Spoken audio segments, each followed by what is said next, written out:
আন্তরাষ্ট্রীয় হিন্দু সেনার বিক্ষোভ মিছিল প্রদর্শন, আমদানি রপ্তানি বন্ধ রাগনা আন্তর্জাতিক সীমান্ত বর্ডারে। পার্শ্ববর্তী দেশ বাংলাদেশে দ্বিতীয়বারের মতো উত্তপ্ত পরিস্থিতি নিয়ে সরব আন্তরাষ্ট্রীয় হিন্দু সেনা। মূলত ইসকনের প্রবক্তা তথা পুণ্ডরিক ধামের অধ্যক্ষ চিন্ময় কৃষ্ণ দাসকে অবৈধভাবে গ্রেফতার, নিঃশর্ত মুক্তি এবং সংখ্যালঘুদের উপর নির্যাতন বন্ধের দাবিতে বৃহস্পতিবার উত্তর ত্রিপুরা জেলার ধর্মনগর মহকুমাধীন ভারত বাংলা সীমান্তের রাগনা বর্ডারের সামনে বিক্ষোভ মিছিল এবং প্রদর্শন করে আন্তরাষ্ট্রীয় হিন্দু সেনা। পরে সীমান্তরক্ষী আধিকারিকদের আন্তর্জাতিক সীমান্ত সিল করে দেন।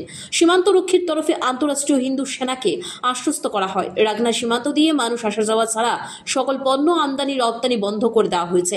এদিকে আন্তরাষ্ট্রীয় হিন্দু সেনার উত্তর পূর্বাঞ্চলের সভাপতি তথা বাংলাদেশের প্রভারী অবিনাশ কৃষ্ণ দাস বাংলাদেশের অন্তর্বর্তীকালীন সরকারকে কড়া হুঁশিয়ারি দিয়ে বলেন, বাংলাদেশের সংখ্যালঘু তথা হিন্দু, খ্রিস্টান, বৌদ্ধ সহ সকল হিন্দু সম্প্রদায়ের মানুষকে সুরক্ষিত রাখতে হবে, তাদের ধর্মীয় সংহান রক্ষা করতে হবে, নিজ নিজ ধর্ম পালনের সুযোগ করে দিতে হবে, তাদের উপর অত্যাচার বন্ধ করতে হবে, সাথে ইসকনের প্রবক্তা চিন্ময় কৃষ্ণ দাসকে নিঃশর্তে মুক্তি দিতে হবে।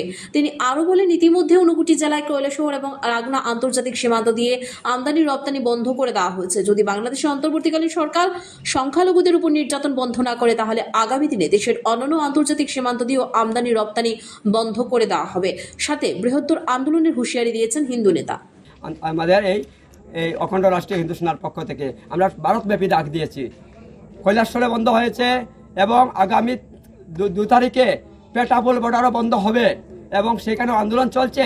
সমস্ত আন্তর্জাতিক বর্ডার বন্ধ হবে।